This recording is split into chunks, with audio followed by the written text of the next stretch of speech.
Gaurie, of course, big day, and the excitement, I guess, prevails as far as, Trump's presidency is concerned. We just heard Kamala Harris there. She's conceded defeat, but she says she will continue the good fight. Take us through the key takeaways as far as Kamala Harris's speech is concerned, and a lot of conversation surrounding what really went wrong as far as Harris is concerned.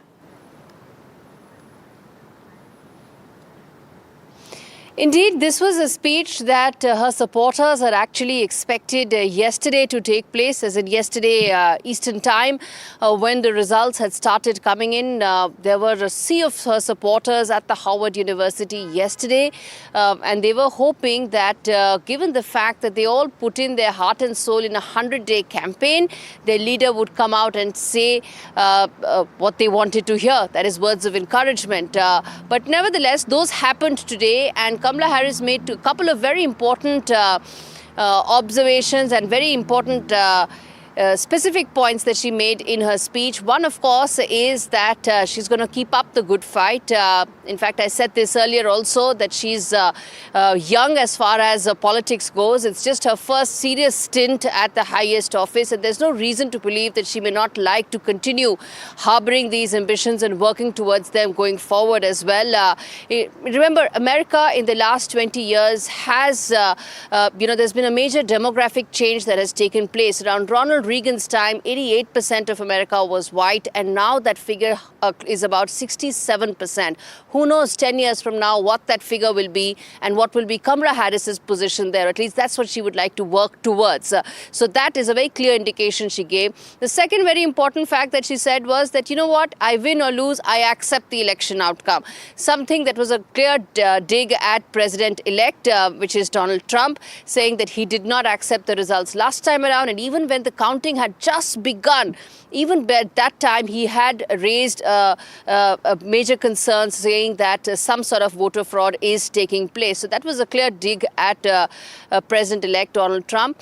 Now the next 70 days will essentially be focused on two aspects. One, for the transition to take place. President Biden has pretty much been at the back, has taken a backstage since June when he made way for Kamala Harris. So that is pretty much going to be the case for the next 70 days also. It's going to be status quo right now in Washington, D.C. And come 20th of January next year, this town turns red, deepest shade of red possible.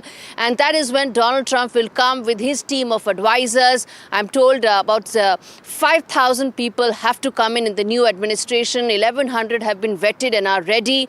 And this time around, his second administration, he's far more prepared. He knows the kind of advisors he wants, the kind of messaging he will focus on, the kind of big decisions that he'll take on, because now he's going to work towards legacy. He knows what DC has to offer. He's no more a new person here. He knows how this town works, how policy corridors work, and he's going to be far more prepared and working towards his legacy to ensure some of the big things that he's spoken about, he's able to pass through. What will help is a complete sweep in Senate, Supreme Court, and possibly Congress as well. Right.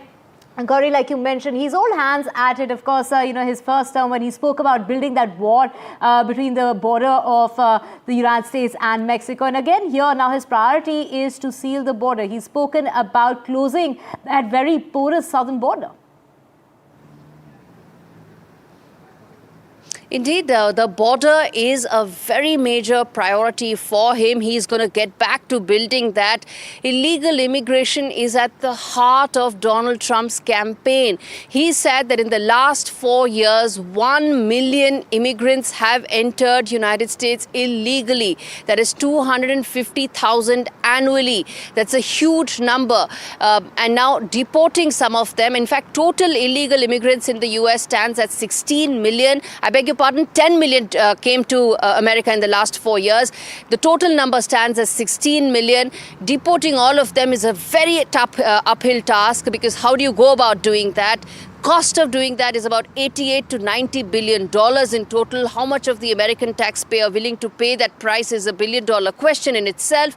But the fact is, he will move towards it. He will ensure that some of the, he'll walk the talk, so to say. He said, I'm going to start the illegal deportation. He will be able to do so because the Senate will support him, the Congress will support him, the Supreme Court will support him. Whether the countries to whom these people may be sent to will be able to take them or not is a different question. But illegal immigration is one thing he's going to start. And the second thing, economy. The reason why Dow is responding so positively, the reason why Bitcoin is doing very well, the reason why gold has slumped is because everybody expects big changes in economy. It will start with tariffs, and I suggest it will be a lot more going forward, maybe supply chains moving to India. But the next few months will see some major changes that Donald Trump will unleash.